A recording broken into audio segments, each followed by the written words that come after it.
Сайн мэсгэн монголчуудаа та бүхэнд энэ өдрийн мэндийг хүргье. Өнөөдөр бол 2 сарын 23 тэгээ 2017 оны хамгийн ихний бичлэгийг хүрэхэд бэлэн болсон байна. Өнөөдрийн бичлэгээр би юу ярих вэ? Өнөөдрийн бичлэгээр би та бүхэнд төлөвлөгөөгөө юу бодож, юу санаж, тэгээ өнгөрсөн хэдэн сард яагаад бичлэг оруулаг, яагаад таг болсон юм. Эдрийн тухай жирийн тайлбарлая гэж бодож байна. Тэгэхээр би 2016 оны 9 сарын дундуур хятадаар бол аялсан, хятад бол явсан. Тэгээд хятад явхад бол би ерөөсөө төмөр бол өргөөгүй. Хоолны тэглэмж бол ерөөсөө байгаагүй. Тэгээд хятадд юу нэг хэцүү юм бэ дээ. Хятад нэгт англиар ярьдаг хүмүүс бол олохгүй ховор. Тэгээд би өөр хятадд мэдхгүй. Тэгээс хоолнуудын бүх менюгийн чагсаалтын ба их нь хятадаар тэгээд тэргүүрийн төнд уурга муурга тийм махан зүйлийн бүтээгдэхүүн ховор тэгээ байгаа зүйл нь их аюултай санагдаад байна. Ямар нэгэн өвчин их л эвгүй юм бэ лээ. Тийм учраас хятадаас ирэхэд бол миний хятадаас ирснээс хойш бол миний режим рутин бол их алдагдсан. Тэгээ өнөөдөр бол 2 сар 23. Тэгэхээр би өнгөрсөн 5 сар бол би бараг төмөр өргөө. Тэгэхээр төмөр өргөө ихтэй бол яг эрчимтэй л явав гэсэн. Би бол 7 хоногт нэг 7-аас 10 хоногт би нэг удаа бол ерөөхдөө жим явсан маягтаар бол явсан өнгөрсөн 5 сар. Тэгэхээр 100% бол зогсоогүй гэсэн үг биш. Хоолны дэглэмийн хувьд бол протеин бол гол хараад бусад зүйлүүд бол хамаагүй. Тийм учраас миний биеийн хувьд бол өнгөрсөн хэдэн сард анзаархад бол өөрчлөлт гарсан. Ямар өөрчлөлт гарсан бэ гэвэл миний биеийн жингийн хувьд бол өөрчлөлт өгдөг. Би өөрт нь 200 паунд байхад яг одоо би 200 паунд хിവэр байна. Ойролцоо 200 паундтай байна. Юунд өөрчлөлт гарсан бэ гэвэл миний биеийн пропорц бол өөрчлөгдсөн. Тэгэхээр өөрт нь би 200 паунд байхад одоо ч би 200 паунд байна. Гэхдээ одоо миний бүхтэн багасаад өөх нэмэгдсэн байгаа. Тэгэхээр би 200 паунд мөртөө өөх ихтэй 200 паунд гэсэн өөрийнхийг бодов. Тэгэхээр энэгээр юу гэж хэлэх гээд байна вэ? 100% үр дүнгээ биеийн жингээр дүүрэх бол дими хамгийн тохиромжтой зүйл бол биш. Яагаад вэ гэвэл яг би одоо биеийн жингээр үр дүнгээ дүүрэх юм бол би ерөөсөө муудаагүй гэсэн үг шүү дээ. Гэхдээ яг үүндээ бол би булчин алдаад өөх нэмэгдсэн байгаа, миний масс багассан байгаа гэсэн. Гэхдээ яг жингээр үзэх юм бол би яг хэвэндээ байгаа. Тийм учраас өөрөө одоо масс нэмэхдээ килограмм нэмчихдэг бол сайжирна гэсэн үг биш. Өөхөө алхаж явал килограмм ч багасчихдаг бол сайжирна гэсэн үг биш. Яг өөхөө алхахдаа яг цэвэр массаа алдаад энэ өөхөө цэвэр өөхөр хасаад энэ гэдэг бас мэдэх хэрэгтэй. Тийм учраас өөр үзэх олон аргууд бол нэгт бол тойл бол өөр чухалтай ярихгүй шүү дээ. Тойлонд өөрөө яаж харагдсан? Тойлонд илүү сайхан турхаа илүү булчиндаг харагдаж байгаа тэр килограмм өөрчлөхгүй нэг хамаатай зүйл биш чухал биш шүү дээ. Тойлонд яаж харагддаг? Эцэг хүмүүс өөрийн чинь бодгонд явах чинь хэдэн килограммтай вэ гэж асуудаггүй шүү дээ. Би чинь яаж харагдсан тэрийг чинь хүмүүс хардаг. Тэрнээс килограмм хэдэн килограммтай би жинтэй хүмүүс ч бол тэрийг амтаар шууд харддаг шүү дээ. Тойлонд хүмүүс яаж харагдсан, зурганд яаж харагдсан гэдэг нь. Өөр нэгэн зүгэн гарга юу вэ гэвэл бэр тийм ээ хүчин нэмэгдэж байна. Жим илүү хүчтэй болж ийн өвдөг. Жин нэмэгдэж гин үү? Илүү хөнгөн санагдаж байна. Эдрээр бол дүгнж байна. Тэгэхээр өнгөрсөн тийм ээ 5 сард бол би тэгэж өргөж ийсэн. Тэгээ өргөхдөө бол би хөлөө бол барах юм. Хөлөө бол нэг сар 3-7 хоног 1-ээс 2 хоо хийсэн. Тэгвэл би хөлн дээр бол масс алдсан. Тийм учраас одоо би нэг 2 сар 1 сар юм 2 сар би хугацаад бол масса алдсан массаа нөхөхийг бол хичээж байгаа. Бүтэнгийн санах хүч нэг muscle memory бүтэнгийн санах хүч гэдэг нэг зүйл байна. Тэрнийг бол би амт шиг бол би тавханд үзүүлэх гэдэг нь одоо би алдсан булчингаа бол өмнөхөөс олсноосоо илүү хурдан бодох гэж авах боломжтой яг muscle memory бүтэнгийн санах хүч гэдэг зүйл байна. Би тэгээд эрчимтэй одоо төмөр өргөөд эрчимтэй хоолны дэглэмэд агаад эрчимтэй төмөр өргөөд бол одоо дунджаар бол за нэг 10 хоног 11 хоног. Өнөөдөр бол шинэ камерын таныг төхөөрөмж 90 захиалсан байгаа. Camera stabilizer тэгээд camera slider хоёроо ирж байгаа. Тэгэхээр энийг ирснээс хойш ирсний дараа би та бүхэнд сонирхол өөр биш тэгээд тэгээд би та бүхэнд энэгээр төхөөрөмжүүдийг ашиглаж тийм ээ. Өнөхөөс илүү өндөр чанартай бол бичтгүүд бол оруулахыг бол хичээнэ оруулах болно. Одоо энэ удаагийн өөрчлөлт юу вэ гэвэл би гитаас ирээд мэдээж төмөр өргөөг шүү дээ. Өргөсөн гэхдээ эрчимтэй бол өргөөг. Тэгээд би 7 хоногт нэг 7-10 хоногт нэг удаа нэгээс 20 удаа явсан. Ингэж явсан үед ягаад ингэж явсан бэ гэвэл нэгт миний режим бол автагдсан байгаа. Яг гэтэл чинь би 10-аас 14 хоног хавцаа онсон баха. Яг сайн санахгүй. Тэгж хонсон. Тэгсэн үед нэг ч өргөөгөө нэг ч төмөрч өргөөгөө юу ч хийгээгүй. Нэгсэндээ 6 зайсан гэсэн. Ингэснээр миний нэг habit буюу зуршил режим бол автагдсан байна. Тэгээ ирээд би буцаад ажиллаа хийгээд тэгээд олон цагаар бол ажиллахаар бол шийдсэн. Ягаад ч юм режим бол автагдсан байсан. Ерөөсөө нэг сонирн байгаа режим автагдаа. Тэгэхээр би яг төмөр болсон бол сайн ажиллаад мөнгө хураач гэж бодсон. Мөнгө хураач гэж. Тэгээ одоо бол би гайгүй мөнгө хураацсан байгаа. Тэгээд хураацсан мөнгөөрөө одоо би хэдэн прожектууд ажиллаж байгаа. Тэгээд бас та бүхэнд бичлэг хийх цаг зав гарч байгаа. Яг би одоо бол ажлаас гарцсан байгаа. Ажлаас гарцсан юм чинь одоо та бүхэн бичлэг оруулах, бичлэг хийх тийм ээ. Тэгээд бичлэгэндээ бичлэгийн чанарандаа харах цаг зав илүү байгаа. Илүү гарцсан байгаа. Гаргацсан байгаа. Тийм учраас энэ удаагийн одоо тиймэрхүү өөрчлөлт бол байгаа. Яг одоо би ажил бол хийхгүй байгаа. Ажилгүй байгаа гэсэн үг. Прожектууд ажиллаж байгаа. Гэтэ мөнгө олж байгаа, мөнгө ирж байгаа, цалин ирж байгаа ажил бол одоогоор байхгүй байгаа. Тэгэхээр миний хувьд бол нэг иймэрхүү нэг ирээдүйд төлөвлөгөө юу гэвэл би 2 сар би дунджаар 2 сар өргөөд авсан масаа өгөөд өгсний дараа би өөхөө асч ихсэн. Тэгээ тэмцээний хувьд бол тэмцээнд орохын хувьд бол энэ жил ороход бол зүгээр яг тэгвэл жил болгон тэмцээнд Америк тэмцээнд орохын тулд жил болгон нэг NPC карт авах хэрэгтэй. Одооний яг одоо байгаа өмнөд хийж байгаа $125.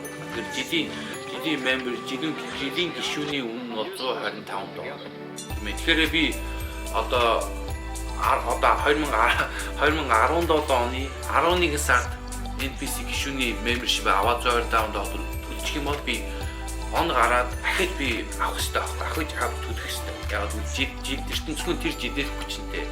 Тийм учраас би одоо 2 сар болж байгаа үед NPC membership гишүүнийхээ карт авчих юм бол энэ он дуусаад бол хүчнтэй. Тийм учраас энэ жил бидээр ямар нэгэн тэмцээнд орчих бодцоо байгаа. Яг л бүх юм нь бол яг одоо маш тохиромжтой таарамжтай. Яг одоо нэг орох таарамж тохиромжтой цаг нь бол ирсэн байна. Яг л одоо ажилладаг байгаа. Тийм учраас би бүх юмаа тийм хамаг цаг зав аваад тийм хүзүүлээр анхаарах бичлэгээ их анхаарах. Тэгээд өөрөө бие хүзүүлэхэд бол анхаарах боломжтой болсон. Өөр юу хэлэхдээ тэгээ та бүхэн бичлэгийн санал хүсэлт байвал тийм ээ. Коммент дээр явуулж байна. Коммент биш явуулж байна. Нөгөө над руу шууд PM direct message, private message мессежээр над руу явуулж байна. Одоо би тэгээ өнөөдрийнхаа эхний хоолоо идэж бэлтгэхэд бол бэлэн болсон байна. Тэгээ тэрийг бол би яаж эхний хоолоо идэх бэлтгээ бол би та бүхэнд одоо сонирхол яа.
За ингээд өглөөний хоолой бол бэлдэж дууслаа.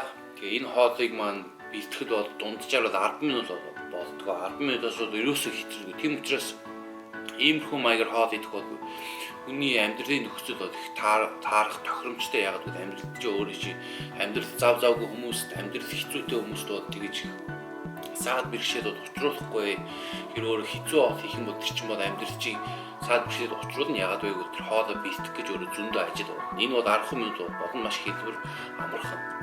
Тэгэхээр яг одоо идж байгаа хоолоо солихуудыг 6 чирэг бүтэн өндөг шартаа бол идж байгаа. Тэгээ давс, тэгээ бейсээр бол хамтсан байна. Энэ юу вэ гэвэл 60 г oatmeal, тэгээд устайгаа холсон, устай хольж 60 г oatmeal, устай хольж, тэгээд 2 хадвал зүгийн бат. 2 хадвал зүгийн бат грамж жаад 2 хадвал зүгийн бат дунджаар бол 42 г болж байгаа. Энэ юу вэ гэвэл ginger, тэгээд turmeric, цай, тэгээд дотор нь би нэг бүтэн сармсыг бол өшгөлөөд тэгээд халуун усаар буцалгаж болгосон байна. Утсан усаар буцалгаж болгосон байна. Энд бол миний өглөөний уудаг эмнүүд байгаа. Юу вэ гэвэл 2 ширхэг загасны дос, 4 ширхэг baby aspirin, тэгээд 1 ширхэг collagen, юу, тэгээд хагас ширхэг мультивитамин. Би мультивитамин уухдаа бол би нэг дор бүгдийг нь уудаггүй. Тэгэхээр сая одоо мультивитамин заавар уншихад бол өдөрт 2 имийг хоолтой хааж идэх шиг юм уу? Тийм хүн байдаг шүү дээ. Би бол тэр зааврын дагуу 100 бол хэрэглэдэггүй. Би яадгүй гэвэл одоо чи өдөрт 2-ыг өгөөд би тэр 2 имийг 4 хуваагаад, тийм бодоор нь 2 хуваагаад 4 болгоод тэгээд би хоол идэх болгондоо 1-ийг уудаг. Ингэснээрээ би яагаад ингэж хэрэглэдэггүй гэвэл миний бодлоор бол шүү дээ. Миний бодлоор бол ингэж хэрэглэснээрээ би чинь бол тэр мультивитаминс авч байгаа тэжээлээ, витаминээ илүү сайн шингэж авна гэж би хувьдаа бол үздэг. Яагаад вэ гэвэл одоо би 2 шиг мультивитаминыг шууд удаа тэгээд жоохон байж байгаа би 0 ор шийхэд бол миний шээс бол маш тод чар бол байдаг. Харин би ингээ хувааж уухаар миний шээсний өнгөнд бол ямар ч өөрчлөлт бол ордоггүй. Тэр өөрийн чинь шээсний өнгөж ирэхэд бол тод чар байна гэдэг чинь ихэнх тэр мультивитамин авч байгаа мультивитамин шээгээд гаргаж чинь гэсэн үг шүү дээ. Харин шээсний өнгө нь маань ерөөхдөө бол өөрчлөлт гарахгүй байгаа үед бол миний би тэр мультивитамин их нь бол шингэж авч ийн гэж бол хувьдаа бол зүгээр эрүүл ухаанаар бодоход ингэж бод санагдаад байна. Яг энэний тухайд би уншиж үзсэн. Тэгээд зарим хүмүүс бол цааны ихтэй байдаг. Гэхдээ яг шинжлэх ухаанаар тэгэж батсан тэр судалгаа хийсэн тэр юу гэдгийг бол би сонирхож хараагүй. Гэхдээ эрүүл ухаанаар бодоход юм хувааж ууснараа биедээ илүү их шингэх, нэг дор биедээ бүгдийг өсөхний оронд хувааж ууснараа өөрөө биедээ илүү их шингээж авах боломжийг олгож байгаа учраас би бол ингэж ууж хэрэглэдэг. Тэгээ энэ юу вэ гэвэл нэг хадвал нэг scoop whey protein isolate. Тэгэхээр энэ бол миний бол өдрийн хоол. Өдөрт би 4-5 хоол идэж байгаа. Зарим өдөрт бол үлдсэн үедээ илүү хүлсэж байгаа үед 5 хоол, үлсээгүй гайгүй үед бол 4 хоол идэж байгаа. Би одоогоор алдсан маса бүсэж авах гэж бодож байгаа. Тэгэхдээ би өөрийгөө хүчил чихэж бол ерөөсөө идэхгүй байна. Яг бие сонсож хэрэг миний бие илүү их идэхийг хүсэж явал тэр хоолой тижээд өгөө гэсэн мэтлээ чихэж бол ерөөсөө идэхгүй байна. Тэгэхээр яг одоо надад ийм эрэгтэй хүний нэг мультивитамин байна. Тэгэхээр зааврын дагуу энийг бол өдөрт 3 ширхгийг бол уух хэрэгтэй хоолтойгоо. Тэр мультивитамин би ингэж голоор нь хуваагаад тэгээд нэг хоол идэхдээ бол энэ талыг бол ууж байгаа. Эцэст хүн мультивитамин уугаад би чинь шингээж чадахгүй, шингээхгүй, бүгдийг шингээхгүй бол өөрөө үдснээ тэгээд шээж бааж гаргаад биедээ тэр мультивитамин уусан үр дүн бол үзүүлэхгүй штэ. Тийм учраас өөрөө мультивитамин нэг доор уухаар чинь ихийг шингээж авахгүй. Зүгээр нэг уусан эцэст хүн мультивитамин уухад нэг доор уухад тийм ээ. Зөвхөн тодорхой хэмжээгээр шингээж авах боломжтой. Тэгээ үдснээ бол шээгээд багаад бол гаргаад хайчихна. Ингэж хувааж багбаар хувааж өгснөөр өөрөө биедээ багбаар өгснөөрөө биедээ тэр мультивитамин шингээх боломжийг нь олгож байгаа. Тийм учраас би мультивитамин уухдаа хувааж уугаад тэгээд хоол идэх болгондоо бол багбаагаар ууж хэрэглэдэг.